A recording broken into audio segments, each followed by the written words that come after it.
வணக்கம். தத்துவங்களாகும் ஆணின் தனிநபர் உரையாடல்கள்.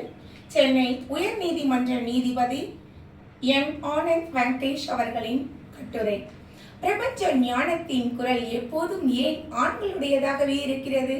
ஜிம்மில் இரும்பு தட்டுகளின் சத்தத்துக்கு நடுவே என் இதய துடிப்பு எகிரிக் கொண்டிருக்கும் போது என் காதுகளின் பட்டுக்கோட்டை கல்யாண சுந்தரமோ கண்ணதாசனோ வாலியோ மருதகாசியோ எழுதிய ஏதோ ஒரு தத்துவ பாடல் ஒலித்துக் கொண்டிருந்தது.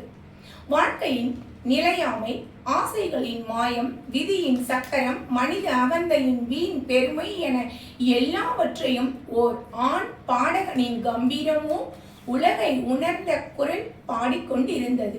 அது எனக்கான ஒரு புதிய வெறியை, அந்த வழியை கடந்து ஓடுவதற்கான ஒரு வைராகியத்தை தந்தது.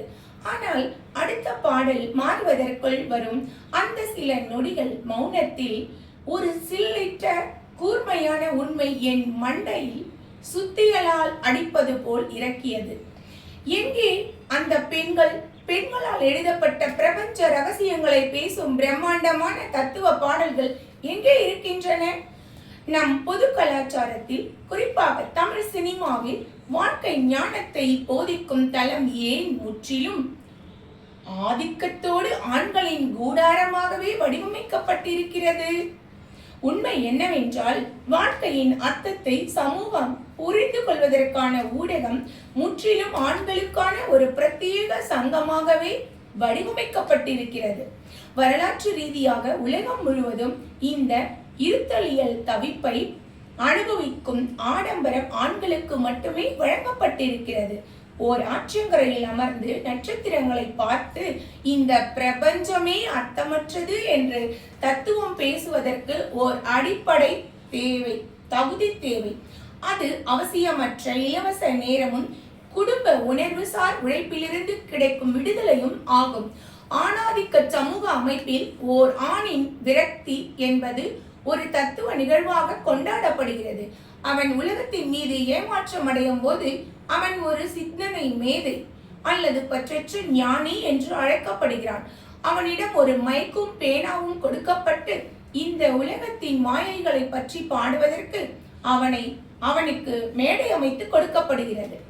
பெண்கள் இயல்பாகவே தத்துவ பாடல்களை எழுத தகுதியற்றவர்களா, அல்லது அவர்களின் அன்றாட வாழ்க்கையை அத்தனை கொடூரமான அப்பட்டமான தத்துவங்களால் நிறைந்து கிடப்பதால் அதை ஒரு 4.5 நிமிட பாடலாக மொழிபெயர்க்க வேண்டிய அவசியம் அவர்களுக்கு இல்லாமல் போய்விட்டதா? இதற்கான விடை சமூகத்தின் மௌனமாக்கல், பெண்களின் மரபணுவுக்குள் இருக்கும் ஆழமான வாழ்வியல் உண்மை ஆகிய இரண்டின் கலவையாகும். உலகளாவிய போக்கும் இதையேத்தான் பிரதிபலிக்கிறது.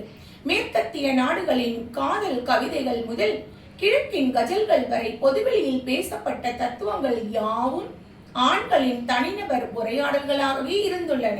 சினிமா துறையின் இரும்பு கதவுகளை உடைத்துக் கொண்டு பெண் பாடலாசிரியர்கள் உள்ளே வந்த போதும் அவர்கள் ஒரு குறிப்பிட்ட வட்டத்துக்குள்ளேயே முடக்கப்பட்டனர்.